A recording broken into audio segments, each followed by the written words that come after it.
जनपद आजमगढ़ में आए सपा सुप्रीमो अखिलेश यादव ने कहा कि यूपी के चुनाव पर चर्चा न हो, इसलिए कश्मीर फाइल्स रिलीज की गई है। इस जिले का परिणाम ऐतिहासिक रहा, इसलिए जनता को पहले तो धन्यवाद। सपा सुप्रीमो ने कहा कि भाजपा की कोशिश रही कि आजमगढ़ में सपा को पीछे कर दें। उन्होंने कहा कि सपा की सीटें बढ़ी हैं और वोट प्रतिशत भी बढ़ रहा है। आने वाले समय में जो चुनाव होगा, न केवल भाजपा की सीटें कम होंगी बल्कि उनका वोट घटाने का काम जनता करेगी। मुख्यमंत्री के शपथ ग्रहण समारोह में जाने के सवाल पर सपा सुप्रीमो अखिलेश यादव ने कहा कि वह लोग हमें बुलाएंगे भी नहीं और बुलाएंगे तब भी नहीं जाऊंगा। विधानसभा चुनाव के बाद आजमगढ़ पहुंचकर खुलकर कई मुद्दों पर अपनी बात रखी। मैं सबसे पहले आजमगढ़ की को धन्यवाद देना चाहता हूँ। आजमगढ़ की जनता ने 10 में से 10 सीटें समाजवादी पार्टी को जिताई और आजमगढ़ का जो परिणाम समाजवादी पार्टी के पक्ष में आया है, ये ऐसा परिणाम है कि जो ऐतिहासिक बनकर के निकला है। भारतीय जनता पार्टी की कोशिश रही कि आजमगढ़ में ही समाजवादी पार्टी को पीछे कर दें, लेकिन जहां आजमगढ़ ने समाजवादियों का सम्मान बढ़ाया, समाजवादी पार्टी के पक्ष में मतदान कर करके एक ऐतिहासिक परिणाम दिया है। मैं उत्तर प्रदेश की जनता का धन्यवाद देता हूं कि जिस जनता ने समाजवादी नीतियों को, समाजवादी कार्यक्रमों को समर्थन दिया और जब आज परिणाम आया, हालांकि सरकार नहीं बनी है, लेकिन उसके बावजूद भी समाजवादी पार्टी और गठबंधन का वोट परसेंटेज बढ़ा है। वोट परसेंटेज बढ़ने के साथ साथ समाजवादी पार्टी की सीटें भी बढ़ी हैं। कम से कम समाजवादी लोग ये जान गए हैं कि वोट कैसे बढ़ाया जाएगा, भारतीय जनता पार्टी की सीटें कैसे घटाई जा सकती हैं और आने वाले समय में जो चुनाव होगा, न केवल भारतीय जनता पार्टी की सीटें कम होंगी बल्कि उनका वोट घटाने का भी काम जनता इस बार करेगी। जो बुनियादी सवाल है वो वैसे के वैसे ही हैं। आज जब हम और आप बातचीत कर रहे हैं, उस समय डीजल की कीमत बढ़ गई है। डीजल की कीमत का बढ़ने का मतलब है कि हर ज़रूरत की चीज़ महंगी हो जाएगी। महंगाई का सवाल आज वैसा ही है जो पहले चुनाव में था। बेरोजगारी में बड़े पैमाने पे नौजवान निराश हुआ और उत्तर प्रदेश का यूथ एक परिवर्तन के लिए वोट डाल रहा था। यूथ चाहता था कि नई सरकार बनेगी तो नई तरीके से काम होगा, उनको रोजगार, नौकरी मिलेगी। जो आज के बदलाव हैं उनको समझते हुए समाजवादी पार्टी ने अपने मैनिफेस्टो तैयार किया था। और अगर मैनिफेस्टो आप देखेंगे, उसमें आईटी के सेक्टर में कैसे नौकरी मिलेगी, स्मॉल स्केल इंडस्ट्री या मीडियम स्केल इंडस्ट्री को कैसे बढ़ावा देंगे, इन्वेस्टमेंट कैसे आएगा, इंफ्रास्ट्रक्चर कैसे बनेगा, इन तमाम चीज़ों को रखा इसलिए गया था कि जिससे आने वाली पीढ़ी को रोजगार मिल सके, नौकरी मिल सके। उन 11 के 11 लाख पदों को भरा जाएगा। नौजवान के सामने निराशा आई है। फौज की भर्ती जिसने रोक दी हो, 3 साल से कोई फौज की भर्ती नहीं हुई। कोरोना और कोविड के बहाने उनकी आयु सीमा में भी छूट नहीं मिली, तो आखिरकार नौजवान जाएगा कहाँ, नौकरी कहाँ मिलेगी। इसलिए जो बहुमत मिला है, लोकतंत्र में जो जनता ने समर्थन दिया है, मुझे उम्मीद है कि पहले की तरह भारतीय जनता पार्टी झूठ नहीं बोलेगी। जो उन्होंने संकल्प पत्र जारी किया था पहले, वो भी अधूरा छोड़ा। अब जो संकल्प पत्र लाए हैं वो कब पूरा होगा, तो उनकी जिम्मेदारी ये बनती है कि पुराने संकल्प पत्र में जो चीज़ें छूट गई थी उनको पूरा करना और अब जो जनता के बीच में संकल्प पत्र रखा उन चीज़ों को पूरा करना। तो वाली लिस्ट जो लिस्ट आई है, समाजवादी पार्टी और गठबंधन हारा नहीं है। समाजवादी पार्टी और गठबंधन का वोट बढ़ा है, सीटें बढ़ी हैं और कम से कम आने वाले समय में समाजवादी पार्टी और गठबंधन मिलकर के भारतीय जनता पार्टी को और नीचे ले जाएगा। बहुमत से क्यों दूर रहे, इस पर कुछ विचार? देखिए, अलग अलग जगह अलग अलग समीक्षा है, लेकिन समीक्षा ना हो, उत्तर प्रदेश के चुनाव पे बहस ना हो, इसलिए वो कश्मीर फाइल्स लेके आ गए। कश्मीर फाइल्स इसलिए लेकर के आए कि उत्तर प्रदेश के चुनाव में जो जो हुआ है उस पर बहस ना हो, समीक्षा ना हो। क्योंकि जन भावना कुछ और थी, जनता कुछ और सोच रही थी, लेकिन परिणाम कुछ और आया। अब तो हम यही कह सकते हैं जो कश्मीर फाइल्स में पैसा इकट्ठा हुआ है, जो इतने बड़े पैमाने पे फिल्म देखी जा रही है, कम से कम उसके मुनाफे से जो कश्मीरी लोग जिनको विस्थापित करने के लिए खर्च होना चाहिए, और कम से कम बीजेपी को ये काम तो करना चाहिए।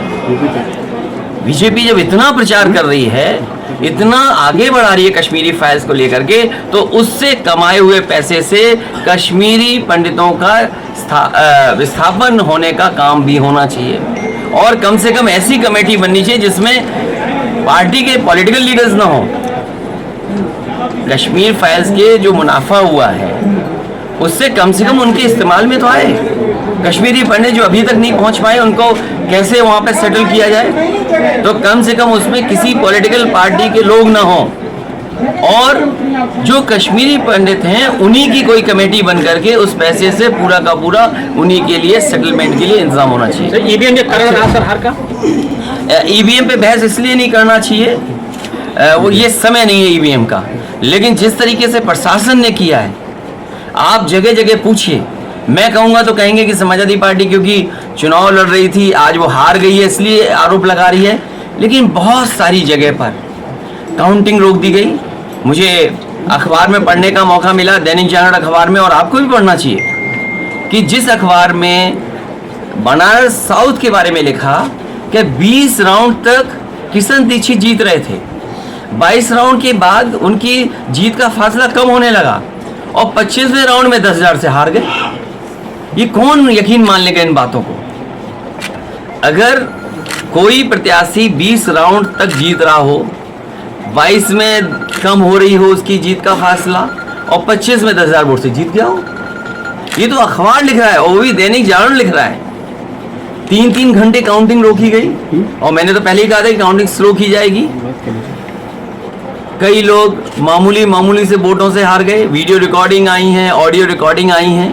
बिजनौर की ऑडियो रिकॉर्डिंग आपने सुनी होगी कि उन्हें प्रमुख सचिव से कहना पड़ा, तब जा कर के कुछ परिणाम बदले, जैसा वो चाहते थे वैसा परिणाम आया।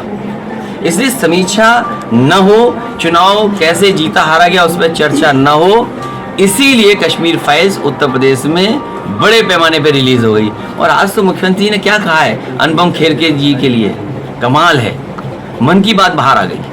सर एमएलसी चुनाव से चुनौती है सर, छत्तीस जो कौन सा एमएलसी चुनाव जो होने वाले हैं सर, एमएलसी चुनाव न केवल चुनौती है बल्कि प्रशासन से भी लड़ना पड़ेगा। अच्छा सर, ये सर जीत की क्या रणनीति सर बनी है? ये रणनीति बताई नहीं जा सकती। सर नीति आयोग की रिपोर्ट आ गई है, उत्तर प्रदेश सबसे निर्धन प्रदेश। मुझे लगता है नई सरकार बन रही है, नई सरकार ने जो आंकड़े छिपाए थे नीति आयोग ने आंकड़े बाहर कर दिए, क्योंकि चुनाव खत्म हो गया इसीलिए डीजल महंगा हो गया।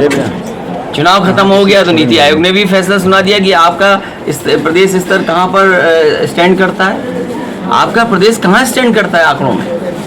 तो ये तो नई सरकार की जिम्मेदारी होगी। हालांकि ये सरकार कंटिन्यूटी में है, अगर कंटिन्यूटी में सरकार है तो कम से कम नीति आयोग के जो आंकड़े हैं उसको सरकार को सोचना चाहिए कि इतने आंकड़े कैसे खराब है सरकार के। सपा सुप्रीमो अखिलेश यादव ने भाजपा को नसीहत देते हुए कहा कि इस बार जब प्रदेश की जनता ने बहुमत दिया है तो इस बार भाजपा जनता को निराश न करे। डीजल की कीमत लगातार बढ़ रही है, महंगाई का सवाल वैसे ही है। सपा व गठबंधन हारा नहीं है, वोट बढ़ा है, सीटें बढ़ी हैं। अखिलेश यादव ने कहा कि कश्मीर फाइल से जो पैसा इकट्ठा हो रहा है उसके मुनाफे से कश्मीरी पंडितों के विस्थापना पर खर्च होना चाहिए, इसके लिए कमेटी का गठन होना चाहिए। कहा कि यह समय ईवीएम पर बहस का नहीं है, प्रदेश में बहुत सारी जगह काउंटिंग रोक दी गई। सपा सुप्रीमो अखिलेश यादव ने कहा एमएलसी चुनाव बड़ी चुनौती है, इसमें प्रशासन से भी लड़ना है। एमएलसी चुनाव के प्रत्याशी के नाम पर यादव ने लिखे जाने के सवाल पर कहा कि भाजपा यदि जातिवाद राजनीति करे तो वह सोशल इंजीनियरिंग है, जबकि जब सपा करती है तो वह जातिवादी। आपका प्रदेश कहाँ स्टैंड करता है आंकड़ों में? तो ये तो नई सरकार की जिम्मेदारी होगी। हालांकि ये सरकार कंटिन्यूटी में है, अगर कंटिन्यूटी में सरकार है तो कम से कम नीति आयोग के जो आंकड़े हैं उसको सरकार को सोचना चाहिए कि इतने आंकड़े कैसे खराब है सरकार के। अखिलेश भैया, एक आप लिस्ट जारी हुई है जिसमें एक पहले लिस्ट में तो यादव का नाम था, लेकिन इस दूसरी लिस्ट में एकदम यादव का एलिवेशन काट दिया गया। इसके पीछे क्या है? मुझे खुशी है ये सवाल आप पूछ रहे हो। भारतीय जनता पार्टी अगर जातिवादी करे, भारतीय जनता पार्टी अपनी सूची अगर जाति के हिसाब से दे तो वो कहते हैं ये सोशल इंजीनियरिंग कर रहे हैं। समाजवादी पार्टी अगर अपनी सीटें घोषित कर दे तो बोलते ये जातिवादी लोग हैं। तो सोशल इंजीनियरिंग किसको कहा जाता है, जातिवादी किसको कहा जाता है? नहीं, अभी भारतीय जनता पार्टी की सूची अगर देखोगे तो आप पाओगे किनको उसमें। अगर यही हमारे अगर गिने जा रहे हैं समाजवादियों के, तो कम से कम भारतीय जनता पार्टी को अपने भी गिन के बताने चाहिए कि उन्होंने किसको टिकट दिया। और कई जगह सुनने में आया है कि जहां माफिया लोगों को जिताना है वहां भारतीय जनता पार्टी प्रत्याशी नहीं लड़ा रही। सर, तय हो गया कि यहाँ एमएलए रहेंगे या एमपी? ये सवाल, क्योंकि आप भी आजमगढ़ के पत्रकार हो, ये महत्वपूर्ण सवाल पूछ लिया। हम आपसे भी जानना चाहेंगे, क्या करूं मैं? सर, हम लोग चाहेंगे सांसद रहें आप। हम लोग तो सांसद आप रहेंगे। अच्छा, मैंने कभी सभी अपने वरिष्ठ नेताओं के बीच ये बात रखी, और क्योंकि निर्णय होने से पहले, निर्णय करने से पहले कम से कम इन लोगों की भी राय सामने आ जाए। तो बहुत सारे लोगों ने अलग अलग विचार दिए हैं, लेकिन समाजवादी पार्टी के हित में और पार्टी के हित में जो होगा वो फैसला।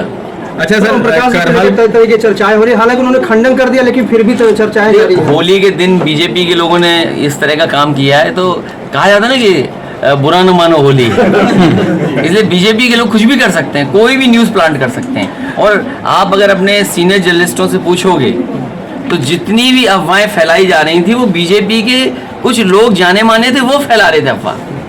लेकिन ओम प्रकाश जी का जो रिकॉर्ड रहा, ट्रैक रिकॉर्ड, वो कभी टिकते नहीं जगह है। तो लेकिन कम से कम ओम प्रकाश राजभर जी समाजवादी पार्टी के साथ डटे हुए हैं, इस बात के लिए आपको बधाई देनी चाहिए। तो सर, 2024 का चुनाव साथ लड़ेंगे दोनों मिलकर? आने वाले समय में जितने भी गठबंधन हमारे साथी हैं सब साथ रहेंगे। अच्छा, और समाजवादी पार्टी की कोशिश होगी कि हर वर्ग को और जोड़ें। इस बार हम लोगों ने जोड़ा, हर वर्ग के लोगों ने समर्थन दिया।